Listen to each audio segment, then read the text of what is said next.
vamos a llevar a cabo nuestro cuarto y último panel con el tema El futuro del financiamiento agroalimentario, de la banca tradicional a la innovación financiera, para lo cual les voy a pedir a nuestros panelistas y moderadoras, por favor, que pasen al estrado, al doctor Alan Elizondo Flores, Hugo Garduño Ortega, el ingeniero Ignacio Oliver Morales, licenciado Francisco Yardim y a la licenciada Edith Contla Sandoval. Por favor, si me hacen...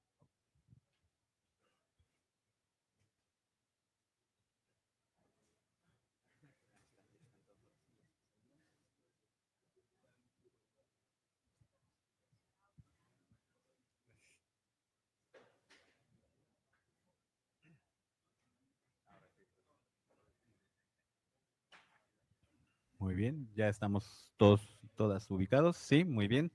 Bueno, en este panel se va a hablar del acceso al financiamiento, que es fundamental para el desarrollo del campo. Lo acaban de decir hace un par de minutos. Este panel explorará cómo están evolucionando las herramientas financieras para el sector, desde los esquemas tradicionales de crédito hasta las nuevas soluciones digitales como los fintechs, los fondos verdes y hasta las inversiones extranjeras.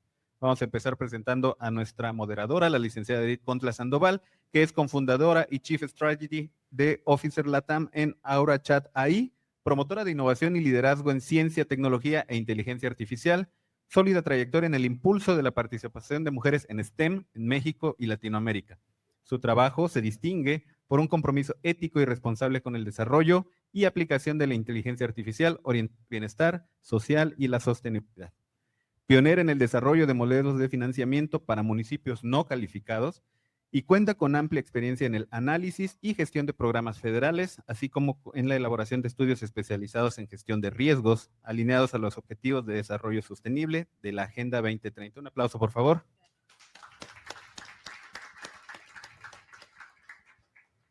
Tenemos al doctor Alan Elizondo Flores, director general de FIRA, institución financiera de desarrollo administrada por el Banco de México, que impulsa el crédito, garantías y asistencia técnica para fortalecer el sector agroalimentario. Con más de 30 años de experiencia en el sistema financiero, ha colaborado con el Banco de México, la Comisión Bancaria de Valores y el Banco de Desarrollo y de Financiamiento de la Vivienda. Doctor en Ciencias por la Universidad Autónoma Chapingo y maestro por la London School of Economics. Un aplauso, por favor.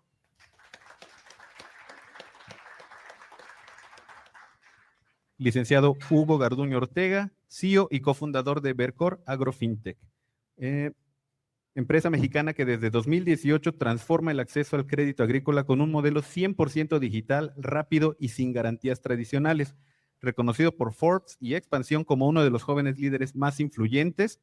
Busca democratizar el crédito y poner al productor en el centro del sistema financiero, impulsando un campo más justo y sostenible. Un aplauso, por favor.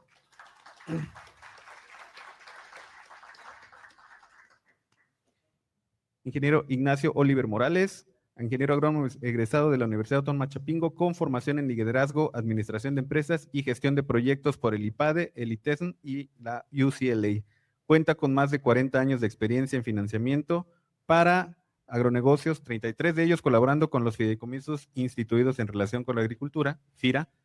Además, se ha desempeñado como consultor independiente en el sector. Actualmente ocupa el cargo de director ejecutivo de agronegocios y fomento en Banco B por Más S.A., área responsable de diseño de productos financieros orientados al crecimiento, desarrollo y sostenibilidad del campo mexicano.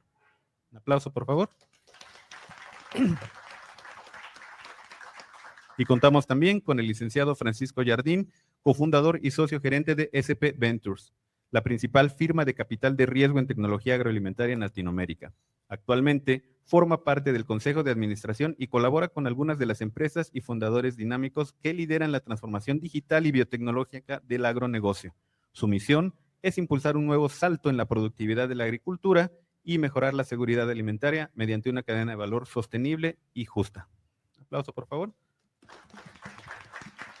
Licenciada, le cedo la palabra. El panel es todo suyo. Muchísimas gracias. Pues qué gran reto cerrar este foro. Importante el tema que vamos a abordar. Creo que después del recorrido que hemos hecho de las conferencias y los paneles anteriores, este es el tema medular del desarrollo. Y bueno, pues hablar de financiamiento agropecuario no solo es un asunto sectorial, es un asunto de competitividad nacional, de seguridad alimentaria, de resiliencia productiva y de continuidad y sostenibilidad de todos los agentes y unidades económicas rurales. Y para empezar este foro, les doy las gracias, grandes perfiles. Me encanta que vamos a poder escuchar desde fondos de capital, fintech, banca de segundo piso y banca comercial. Entonces, pues va a ser muy nutrido, vamos a ir profundo. Me gustaría que estas preguntas las enfoquemos mucho a todo lo que hemos estado viendo en el foro, para que las personas que están acá se lleven como la visión desde su perfil de cómo podemos acercarnos a las fuentes de financiamiento y las herramientas que pueden encontrar. Y para empezar, me gustaría que cada uno de ustedes nos hable de su perfil, ¿no? Y que en esa parte de su perfil y la institución o empresa que representan, podamos abordar qué cambios recientes o innovaciones financieras nos pueden dejar esta tarde. Adelante, si quieres empezamos con Sí, muchas gracias. Bueno, pues Vercor la iniciamos con la misión de conectar a los productores pequeños y medianos en México que desafortunadamente no tienen acceso al financiamiento a las fuentes de fondeo. Sabemos que el financiamiento bien empleado pues es un vehículo de los principales para lograr el crecimiento de la industria, pero hay muchas razones por las cuales este financiamiento no necesariamente llega a los pequeños y medianos productores. Identificamos de primera mano que una de las principales razones es la informalidad. Falta de datos le afecta de lleno al sector. Lo comentaban en la conferencia pasada. El hecho de no tener datos, ¿qué es lo que sucede? Pues al momento de analizar o tratar de analizar los riesgos para poderlos mitigar al momento de dar el financiamiento, pues no hay con qué, ¿no? Y eso es que sucede, pues ok, pues vamos a ponerles garantías, ¿no? Porque es la forma en la que yo me puedo proteger. Y aquí es donde viene otro punto de quiebre, porque dices, bueno, ¿cuántos productores realmente tienen garantías? Y este mercado secundario de garantías, ¿qué tanto realmente va a funcionar, ¿no? O si únicamente va a ser como coerción para buscar la recuperación con el cliente. Y pues justamente nosotros iniciamos esto buscando generar un producto que pudiera atender las necesidades de los agricultores y sobre todo pues que funcione, ¿no? Y que se pueda cobrar de manera correcta. Para eso pues creamos un ecosistema, porque la única forma en la que nosotros podemos asegurarnos que el crédito puede colocarse y cobrarse de manera correcta es controlando pues todo lo que está alrededor. Que montamos un marketplace, que hoy pues es de los principales marketplaces de agroinsumos en todo el país, a través del cual el productor obtiene el financiamiento, se lo damos en un balance y lo va a emplear, lo va a ocupar para comprar en este marketplace que conecta a más de 300 distribuidores de agroinsumos en todo el país. No vamos a meter nosotros a que el cliente, nosotros decir al cliente a quién comprarle, es suficientemente grande el marketplace para que el productor pues esté cercano a sus proveedores locales que aceptan nuestro crédito como medio de pago, para nosotros además generar un montón de datos de cuáles son los insumos que se están empleando en esa producción. Y por el otro lado, creamos otro ecosistema pues de muchos off-takers, compradores de producción, desde empresas que exportan, ya sea, que exportan frutas o vegetales, o empresas que lo ocupan para mercado doméstico o que compran para procesamiento de alimentos, ¿no? Y demás. Desde grandes corporativos con los que trabajamos, como empresas tal vez un poquito más pequeñas y medianas, cuya proveeduría viene del campo y que estos datos les hacen mucho sentido y a través de ellos pues operamos, digamos, como que esta parte de agricultura por contrato que funciona en un modelo de barter, digamos, lo simplificamos y lo sintetizamos en un barter como que tal no es, pero donde conectamos al agricultor con la proveedora de insumos, con el comprador, para nosotros operar el financiamiento en este círculo. Y de esta manera, acompañar al productor desde el momento en el que compra los insumos hasta el momento que coloca la cosecha y de esa manera cobrar el financiamiento. Y bueno, pues de esa manera creo que es, o al menos es hasta el momento lo único que hemos logrado ver qué es lo que funciona en el sector agrícola. Afortunadamente, pues hemos captado inversión. Aquí tenemos uno de nuestros principales socios inversionistas de SP Ventures. Y además, igual muchos fondos de deuda justamente para poder movilizar este capital en el sector. Y eso pues nos ha permitido además tener pues una cartera bastante sana que muchas veces es difícil construir, pero pues esta es la forma, ¿no? Tratar de involucrarte en la operación, que muchas veces para un banco que no está 100% enfocado al sector, construir todo este ecosistema alrededor, pues no es tan estratégico, ¿no? Y pues nosotros al estar únicamente enfocados en esta industria, pues es 100% estratégico, ¿no? Bueno, buenas tardes. Muchas gracias por la oportunidad. Bueno, tenemos aproximadamente hoy $200 millones under management y nuestra mayor tesis es AgFinTechs. Creo que somos hoy el mayor inversor en AgFinTechs del mundo en cantidad de transacciones y somos no solo inversor en Hugo, pero también somos el principal inversor en AgroLand, que ha sido presentado ahora, y muchas otras empresas, ¿no? Bueno, tenemos la ventaja de haber empezado en Brasil. Y Brasil en los últimos 12, 13 años se tornó, creo que, el epicentro de innovación de fintechs, ¿no? Y eso empezó en 2012, cuando el Banco Central brasileño tomó una decisión muy, ¿no?, ousada, muy agresiva, de entender que la concentración bancaria en Brasil había sido un problema mayor para el consumidor que el riesgo sistémico de nuevos entrantes. Y empezó un proceso de desregulamentación que permitió nuevos players en la cadena competirem con los bancos grandes en un ambiente hasta de una ventaja desleal, ¿no? Y ejemplos que tuvimos, primero en consumo, fueron casos como Nubank, que nació justo en 2012-13. Con este proceso se tornó la fintech más valiosa de América Latina, $80 mil millones hoy en el Nasdaq Stock Exchange, pero muchos otros casos. Pagos, por ejemplo, tenemos PagSeguro, Stone, muchas empresas que llegaron al punto de unicorn, también listados en Nasdaq. Bueno, hasta 2019, este fenómeno estaba concentrado en Brasil, en consumer, SME, pero nada en agro. Y 2019 el proceso empezó a acontecer también en agro, que es un sector que en Brasil es muy relevante. Creo que hoy el agronegocio representa entre 23 y 27% del PIB brasileño, ¿no? Y es un sector claramente muy intensivo en working capital. Y como ha dicho, es un sector que tiene problemas estructurales que tornan el crédito difícil. Riesgos climáticos, riesgos biológicos, riesgos de moneda de FX, riesgos de commodity volatility, ¿no? Y pocos datos, ¿no? Y consecuentemente mucho market failure y mucha intervención del gobierno en todos los lugares del mundo. Y los gobiernos intervienen con las mejores intenciones, pero hay una expresión en portugués que es pata de elefante, ¿no?, que crean distorsiones enormes y muchas veces crean otros problemas. Y bueno, eso es una oportunidad gigantesca. De 2019 a 2020 hemos visto una explosión de innovación en modelos de negocios en financiamiento al agro, y ilustrando el case de AgroLand, un case que la empresa viabilizó tornar todas las reventas de insumos donde se pasa el primer momento de crédito, venta de semillas, venta de fertilizantes, en bancos que consiguen accesar directo al mercado de capital. Usando esto como canal, sin tener ningún vendedor de crédito, las reventas se tornaron vendedoras de crédito, ¿no? Y bueno, esos son algunos ejemplos, pero tenemos muchos otros. Buenas tardes a todos.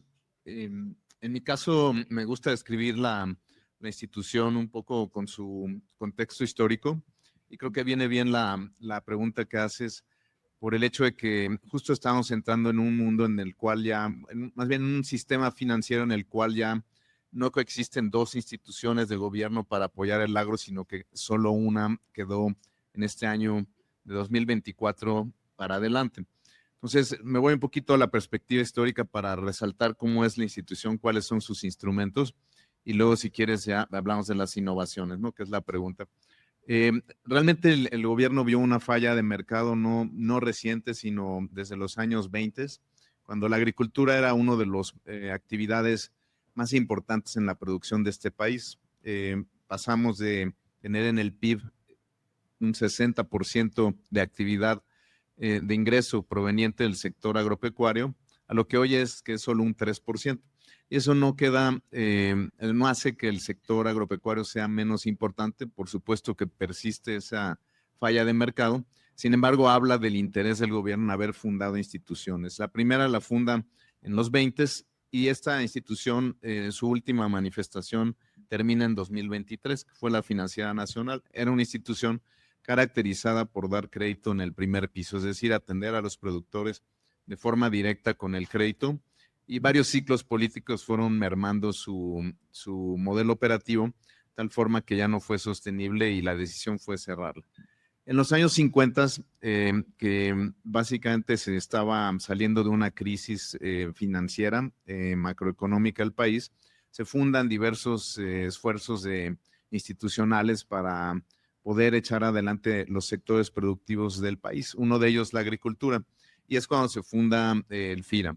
El FIRA se funda con un propósito muy particular, que era, dado que ya había no una, sino en ese momento eran 2 instituciones de primer piso, se funda la institución para volcar al sector privado al otorgamiento de crédito en el país, que es distinto a ser la institución que lo diera de forma directa. Esto hace que FIRA sea una institución con un propósito ligeramente distinto, es cómo hago las alianzas necesarias con el sector privado para que el crédito realmente llegue al campo. Entonces, con esto, en el pensar de las autoridades de aquel momento, se tenían dos motores. Uno, el crédito directo, en donde era muy difícil darlo, y luego el crédito del sector privado enfocado al campo. ¿Qué instrumentos o cuál fue el aprendizaje desde los años 50 a la fecha? Pues básicamente eran 2 los énfasis, ¿no? Primero, pues ya se mencionó bastante que el productor representa riesgos adicionales con respecto a otros sectores de la economía, como puede ser la manufactura o la grande empresa. Entonces, se diseñaron mecanismos para poder dar certidumbre al sector privado para que preste. Esto fue a través de instrumentos, las llamadas garantías, es decir, tú prestas a este productor, yo cubro la mitad o incluso a veces porcentajes más altos del riesgo. Ese es un instrumento que nace en ese afán de que el sector privado voltee a ver el campo. Pero el segundo, y yo creo que más importante, y va a tener que ver con las innovaciones, es cómo le hago para que los bancos que no conocen las regiones alejadas del país rompan esa barrera o esa opacidad de información que representa dar un crédito en la Sierra de Veracruz. Como ya se dijo también, de hecho el expositor anterior, Alfonso, ese crédito es muy difícil otorgar por la banca. Y entonces, uno de los aprendizajes de los 70 años que se tiene es que habría que invertir en el conocimiento de las regiones agrícolas, en la inteligencia de las cadenas de valor y sobre todo en acercar a esos productores a los escritorios de las entidades privadas. Ese fue el segundo aprendizaje y ha dejado una institución, resumiendo ya lo que es hoy, una institución que tiene 4 instrumentos. El primero es el crédito, que lo hace en una idea de economías de escala, es decir, consigue una gran cantidad de recursos, es decir, llega al mercado de valores, cosa que es muy difícil para los intermediarios financieros medianos y pequeños. Lo consigue en gran volumen y luego lo distribuye a una red que hoy es de 150 intermediarios. Sería un instrumento. El segundo son las garantías, las tiene de forma parciales o conveniadas con estados de la República que dan dinero a FIRA para garantizar créditos en los respectivos estados. Incluso hay empresas privadas que han dado dinero a FIRA para garantizar créditos de cierto interés, típicamente sostenibilidad con el medio ambiente. Y el tercer instrumento sería la transferencia de tecnología. Esto se tiene a través de una red pues que es la mitad del personal de FIRA en todo el país, que a pesar de no ser una institución de primer piso de atención directa, está allí porque es la que le reduce la opacidad de información al generar inteligencia en los distintos sectores y transferirla al sector bancario o no bancario. Es una forma de verlo, es como si fuera el área agro, pero del sistema financiero. Ese es el tercer instrumento. Finalmente, el cuarto, que es un canal muy efectivo para transferir subsidios cuando hay bolsa de subsidios, que justamente en esta administración se acaba de reactivar la bolsa de subsidio adherida a los instrumentos financieros, que llevábamos 6 años que no era el caso. Entonces, esta sería la presentación institucional de las innovaciones. Yo creo que para no llevar más tiempo en la siguiente ronda, si quieres, hablamos, porque tienen mucho que ver precisamente con modelos como el de Verco. Gracias. Bien, pues complementando lo que acaba de comentar Alan, efectivamente, o sea, la banca privada está entrando al sector agro por FIRA. FIRA es el agente técnico de los bancos y también FIRA es una fuente de innovación en productos y servicios que simplifican el que el banco pueda prestar dinero al sector, ¿no? Entonces, hablar de que un banco por sí solo va a hacer financiamiento al agro sin el acompañamiento de FIRA es prácticamente imposible por todo lo que se ha avanzado y por toda la relación de negocios que se ha tenido, ¿no? Entonces, nosotros básicamente a lo que nos enfocamos es, vemos la rentabilidad de las inversiones. Por ejemplo, a nosotros nos interesa mucho entrar con proyectos de mecanización o de sistemas de riego, o sea, proyectos que mejoren la competitividad de las empresas y la gestión del riesgo, ¿no? Que tiene que ver con seguros climáticos y tiene que ver también, ya lo comentaban, con la cobertura de precios, ¿no? Y también por otro lado, esto del tema de las garantías, ¿no? De alguna manera se sustenta un poco o mucho con el apoyo que FIRA nos da, pero también lo que buscamos es tener contratos, o sea, que nuestros clientes tengan contratos con empresas, ¿no? De tal manera que podamos identificar de una mejor manera de dónde va a venir la fuente de pago y en qué cantidades, ¿no? Entonces, bajo eso, creo que los bancos podemos seguir prestando dinero al agro. Hay algo que es nuevo y que en esto no lo comentó ahorita Alan, pero FIRA lleva la vanguardia y ha avanzado mucho desde hace varios años en todo el tema de la sostenibilidad, ¿no? Hablando de temas desde el punto de vista ambientales y también sociales, ¿no? Y dentro de eso, pues la inclusión financiera en la parte social es bien importante. Y por otro lado también la parte ambiental, ¿no? Bueno, ahorita creo que Alan lo va a comentar, pero pues tiene FIRA ya un andar en la consecución de recursos para inversiones verdes, ¿no? Y esto pues ayuda mucho a que, además de que las empresas tengan financiamiento para ser rentables, pues también tengan financiamiento para ser más amigables con el medio ambiente, ¿no? Entonces, pues esa es la visión que tienen los bancos. Creo que si le preguntas a cualquier banco de primer piso que está en el agro, te va a decir exactamente lo mismo, ¿no? Fantástico. Justo creo que están tocando un punto medular de cómo el papel de la banca de gobierno está siendo este eje rector, ¿no? Donde, como comentas, la banca comercial seguramente se iba del sector, ¿no? Y eso, pues, evidentemente detenía el mismo, ¿no?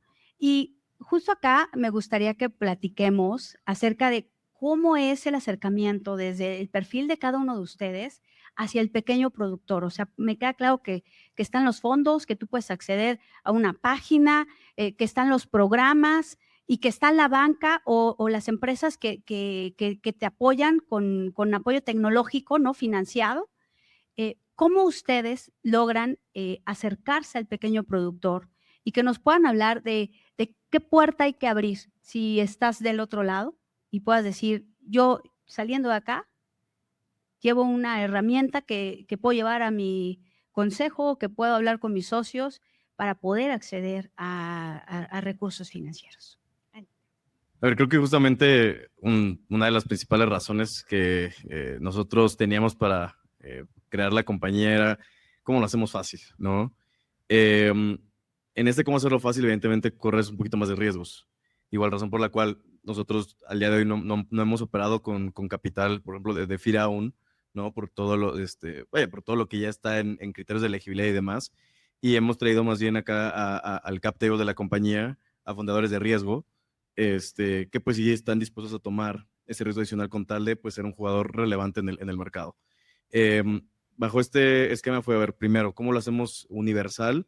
Evidentemente tiene que ser digital. Y yo sé que vamos a pensar es que ese productor lo tiene que hacer todo con personas. Yo creo que el productor, como cualquier otro empresario, va a ver por su beneficio. Al final del día, si tú le dices, a ver, lo puedes hacer en tu teléfono, lo puedes hacer en tu computadora y te vas a estar ahorrando tener que llevar papeles y demás a la sucursal y dar no sé cuántas vueltas, entendiendo ese beneficio, lo va a hacer, porque ya va a tener un beneficio en su bolsa. Y dos, hay un cambio generacional, que no necesariamente es que la persona que hoy es dueño del negocio o de la tierra y que va a ser el acreditado final, ¿no? Pues digamos, tal vez ya es una persona de arriba de 50, 60 años, pero están sus hijos o están las personas que trabajan con él, que tal vez no son quienes tienen los papeles, pero son quienes participan en este financiamiento y quienes ya, al final del día, los agronegocios ya suceden en WhatsApp. La forma en como el agricultor, el productor cotiza sus agroinsumos es pidiendo cotizaciones vía WhatsApp. Cómo se comunica es más con la banca comercial. Sí, evidentemente va a tener que ir y hacer firmas en físico y todo, pero la comunicación con el ejecutivo va a ser vía WhatsApp.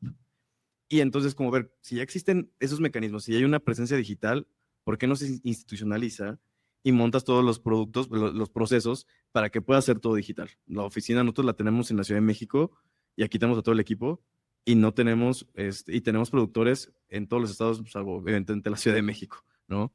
Esa es una. Dos, ¿cómo hacemos nosotros fácil el proceso? A nivel análisis, evidentemente con lo normal, estados financieros, estados de cuenta, vamos a tener yo creo que un 15-20% de la realidad del agricultor. ¿Por qué? Por la misma informalidad que existe. Pero hay un montón de otra información que nosotros montamos desde hace 7 años y empezamos a recabar para poder analizar de manera alternativa ese financiamiento y con datos que parecieran que son anecdóticos para un productor, pero que son súper relevantes para entender el riesgo de productor. Vamos a poner ejemplos. Si ya ha tenido en los últimos 5 años, ¿cuáles son los niveles de humedad de los últimos 5 años? ¿Cuáles son los índices de NDVI de los últimos 5 años? ¿A quién le ha vendido? ¿Qué tan diversificado está con sus clientes? ¿Cuánto es el porcentaje que vende es formal? ¿Cuánto no es informal? Antigüedad de la maquinaria, acceso a agua. Toda esa información nosotros, y tenemos más de unos 180 datos que alimentan nuestro modelo, que hoy pues ya está automatizado y hemos trabajado en esa parte. Tenemos un equipo fuerte de desarrollo interno en la compañía, que lo ha montado bajo modelos de datos de inteligencia artificial que nos permiten tomar decisiones para dar créditos sin garantías de 150,000 pesos a 3 millones de pesos, ¿no? Y analizando datos que pues digamos que usualmente el productor no va y lo entrega en una carpeta de documentación, sino datos que además nosotros minamos de información que el productor nos da. Es decir, al productor es hacerle la vida fácil, dame 4, 5, 6, 7 cosas y con base en esto nosotros conectamos APIs a sistemas bancarios, sistemas fiscales, buró de crédito, imágenes satelitales, etcétera. Corremos nuestros modelos y sacamos toda una radiografía del cliente que terminamos luego hasta conociendo mejor el negocio que el mismo cliente, ¿no? Eso nos permite a nosotros entender de una mejor manera el riesgo, pero además, si esto lo montamos con el sistema de acompañamiento que tenemos con el cliente, que más que tener gente en campo es únicamente entender en qué se va a gastar el dinero, en qué fertilizante, en qué agroinsumos, porque tenemos esa transaccionalidad a través de nuestro marketplace. Y luego, tener atado a las cadenas de suministro, vaya, conocemos de pe a pa el negocio del agricultor, nos permite tomar riesgos sin necesidad de tenerlo que cubrir con una garantía, sin necesidad de inventarnos un underwriting de 2, 3, 4 semanas y mandarlos a comité. Y pues vamos dando créditos así bajo este esquema en 3, 4 días. Evidentemente se corre un riesgo, que afortunadamente nosotros con esos sistemas de mitigación los hemos ido pues cubriendo, porque en los últimos 5 años habremos dispersado entre 400 y 450 millones de pesos y al de hoy nuestra cartera trae un default del 2.1%. Entonces, ¿qué quiere decir? Que sí se puede hacer, ¿no? Y es únicamente cómo empleamos los datos, cómo tal vez nos quitamos un poquito los sesgos de decir, no van a entrar, no tienen datos, no van a entrar a una plataforma, no van a comprar insumos en línea. Y al final de eso sí, esos obstáculos tienen retos, pero como que comenta Francisco, o sea, cuando inició Nubank, pues realmente era lo mismo. ¿Quién va a pedir una tarjeta de crédito sin sucursales, no? Muy bien. Bueno, el pequeño productor es muy vulnerable en todos los sentidos, como ha sido dicho aquí antes, ¿no? No tiene acceso no solo a crédito formal, no tiene acceso a información, no tiene acceso a conocimiento, no tiene acceso a tecnología. El sistema es hecho para que el pequeño productor no consiga sobrevivir. O sea, si miras actual. En el ejemplo de lo que hicimos en Brasil, tenemos los productores grandes que, bueno, emiten deuda directamente al mercado de capital. Tal. Y los productores medianos normalmente fueron los primeros que las fintechs fueron atrás. Porque cuando miraba el CAC LTV, no Customer Acquisition Cost y Lifetime Value, De los medios, la cuenta ya funcionaba hace bastante tiempo, en cuanto que los pequeños les cuesta mucho más llegar a este service y los tickets muy bajos, no hay muy poca información. Entonces, esos fueron tradicionalmente dejados para el final. Y nosotros tenemos un belief, ¿no? Que la tecnología a largo plazo, y vemos esto con la computación en nube y ahora con IA, es extremadamente democrática, pero el tiempo tiene que pasar para que los costos caen. Y lo que estamos viendo ahora con los pequeños, y Vercor es un ejemplo espectacular, y tenemos ejemplo en Brasil también, es que con la tecnología digital estamos consiguiendo llegar a esto a través de modelos como el Marketplace y a través de modelos de software SaaS, donde traemos al productor para adentro, tenemos relación, un canal, servicing, y con eso ponemos el crédito como más una forma de receta, un otro monetization. Pero el crédito puro y simple para el pequeño productor es muy difícil hacer la cuenta funcionar. Tienes que tener tecnología y tienes que tener un modelo de negocio más amplio como tiene Vercor. Gracias. Bueno, el pequeño productor creo que es la pregunta sobre el centro de la prioridad, y creo que cuando se presentan las estadísticas es el presidente el que está faltando. Déjame describir dos formas de llegar, un poco la tradicional, la que se ha construido con el paso de los años, y luego la que podríamos considerar innovadora, y un poco hacer eco de los comentarios de Hugo. La forma tradicional ha sido, como yo venía recalcando la carrera de la construcción de la institución, fue realizar, y esto fue más o menos a principios de los años 2000, que la banca no iba a bajar de cierto umbral, y ahorita daré algunas razones, pero que era importante para poder acercar al productor el crédito, tener los canales adecuados y sobre todo los especializados en su servicio. Esto fue realizando que los intermediarios no bancarios eran un gran aliado para lograr esto. Entonces, en misma lógica de tener una institución que vuelca al sector privado a dar el crédito, se empezaron a hacer las alianzas con al menos 5 tipos de intermediarios no bancarios. México tiene un sistema financiero, desde mi punto de vista, muy rico en las figuras jurídicas de otorgamiento de crédito, y tiene una ley de ahorro y crédito popular. Entonces, esta ley dio vida a las sociedades cooperativas de ahorro y préstamo y a las SOFIPOS, sociedades financieras populares, que son un intermediario que solo se ha hecho más sólido con el paso de los años. Entonces, se hicieron diversas alianzas con las sociedades cooperativas de ahorro y préstamo, que son intermediarios de proximidad, que conocen las necesidades de los productores, y no solo eso, tienen una tasa muy baja de incumplimiento, porque viven en la misma comunidad, y alguien que vive en la comunidad no desea cerrar las puertas a su proveedor único, porque es cierto que muchas de las poblaciones donde está el pequeño productor no tienen otro servicio cerca. Se tiene las SOFIPOS, que es un intermediario más parecido a los bancos, aunque sigue siendo popular, con algunas ventajas para operar. El tercero son las uniones de crédito. Esto es muy tradicional en el campo, por el hecho de que muchas uniones de crédito son dedicadas al campo. De las primeras de este país fueron en el noroeste, en Sonora, para producción de trigo, pero sobre todo las uniones de crédito que se dedican a la producción de leche, donde las economías de escala son muy naturales y resultan también muy efectivas en lo que se refiere al crédito. O sea, ahí vamos 3. La cuarta es las sociedades de financiamiento de objeto múltiple, las SOFOMES, que nacen en el Tratado de Libre Comercio, pero realmente se consolidan en la década de los 2000, cuando la banca había desaparecido por la crisis del 94. Fueron las SOFOMES quienes entraron tomando ese relevo. Entonces, el primer comentario a hacer es que era importante hacer una alianza con esas entidades que sí están más cerca y que sí pueden hacer llegar el crédito al pequeño productor. Ahora, a mí me gusta hacer un análisis no de lo que ve el productor, sino lo que ve el oferente del crédito, para poder estudiar cuáles son las barreras, ¿no? Tú ponte en el lugar de un banco, ¿no? Porque sí, o sea, evidentemente todos concluimos que no llegan, pero imagínate que tiene un crédito automotriz que le va a dar un ROE, pues a lo mejor por ese simple crédito, del 30%, ¿no? Y luego tiene un crédito de nómina que le da un 25% de ROE por las tasas que cobran y el riesgo. Y luego tiene un crédito al campo. El crédito al campo, el ROE se empieza a estropear en su punto de vista por el hecho de que es muy costoso dar un crédito al campo en la medida en que para originarlo, ya se mencionó, no se tiene pues lo que clásicamente te daría una pyme o una empresa grande, que son estados financieros, un registro en el SAT, información operativa ordenada. Entonces, eso eleva bastante el costo de otorgamiento. Estoy en la lógica de quien lo otorga, ¿no?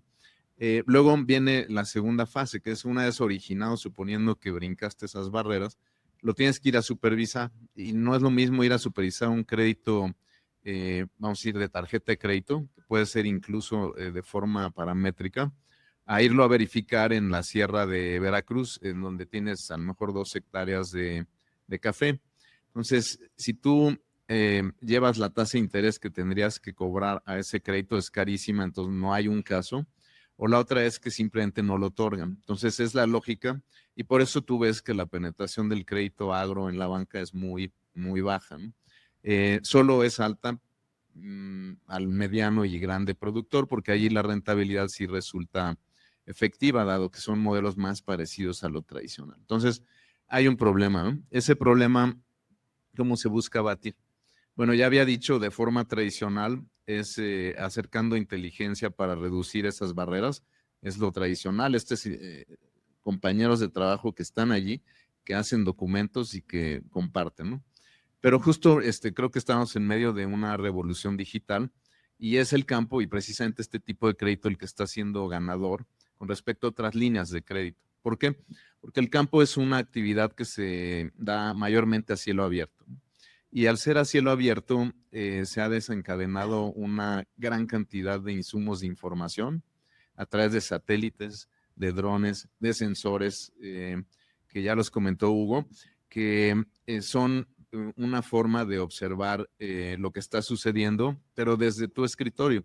Entonces, una manera de lograr que el crédito realmente llegue al pequeño productor es precisamente ponerte en la mente el que lo da y bajarle los costos para que un crédito de automotriz sea igual que un crédito al campo.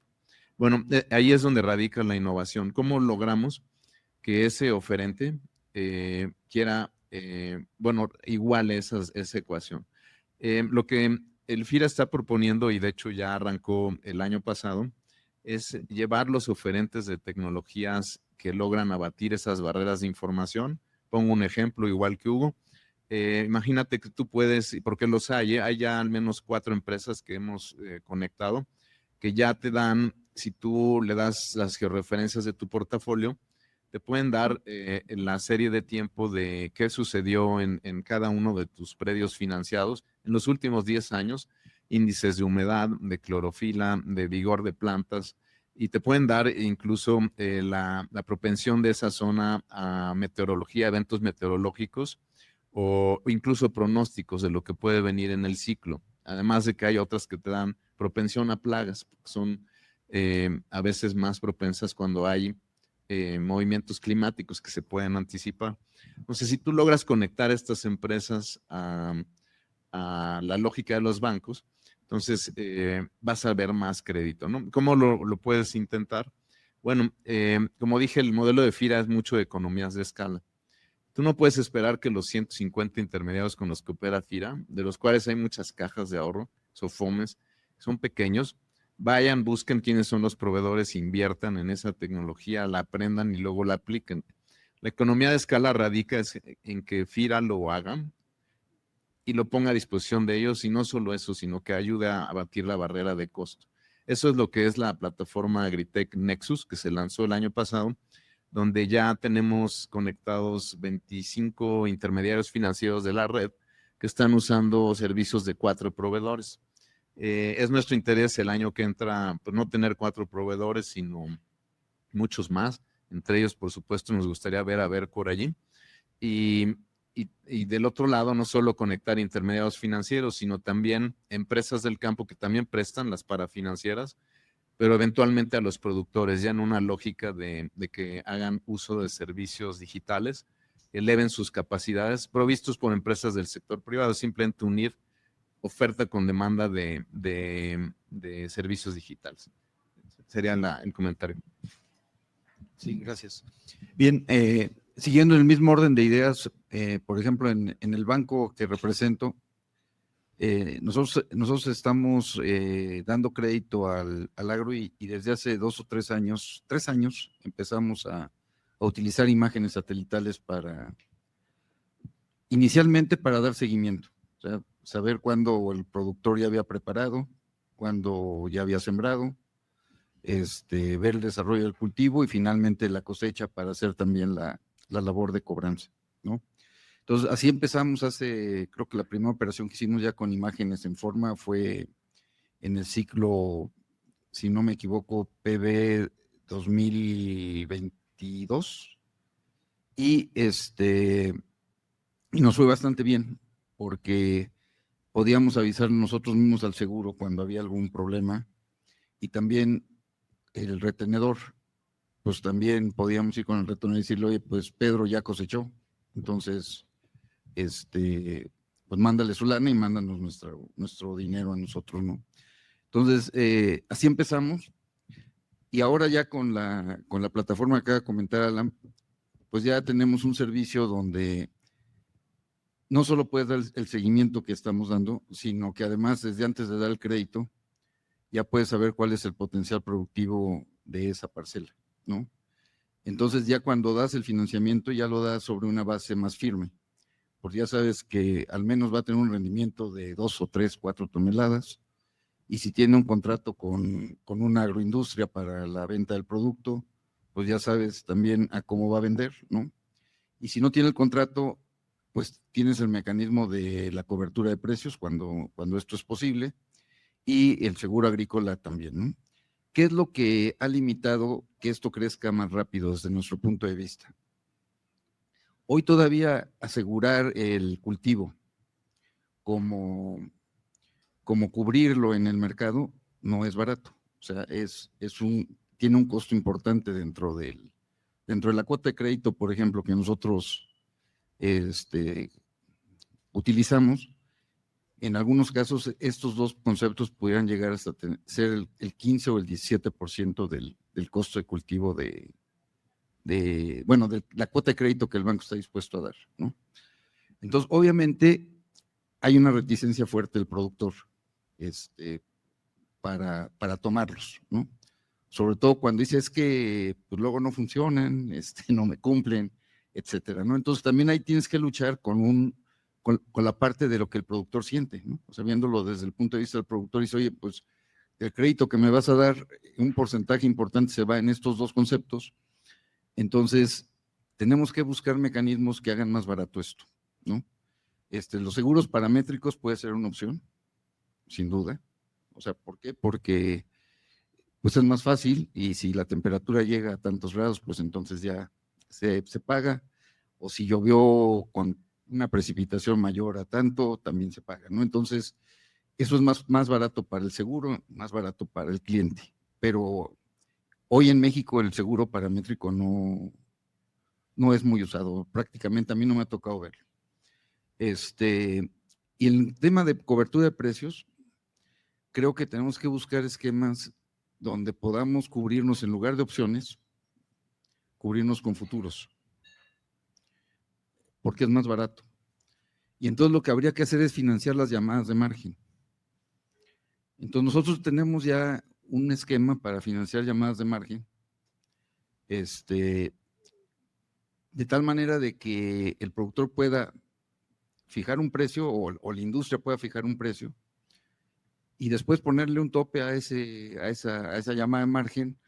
Pues si yo soy el industrial, pues a lo mejor vendo un futuro y compro un call fuera de dinero para que salga barato y le pongo un techo a la llamada de margen, ¿no? Y si soy productor, pues al revés, ¿no? Hago exactamente lo contrario. Entonces, ese tipo de esquemas creo que es los que tendríamos que estar explorando para que el costo de estos dos componentes o de estos dos mitigantes, pues se reduzca, ¿no? Entonces, ese creo que es un tema hacia adelante que tenemos que ver, ¿no? Y bueno, hasta aquí lo voy a dejar ahorita. Gracias. Muchísimas gracias a los panelistas. Pues el tiempo del foro está llegando a su fin. Agradecemos muchísimo su participación y pues nos vamos a lo que sigue. a la clausura. Gracias. Gracias.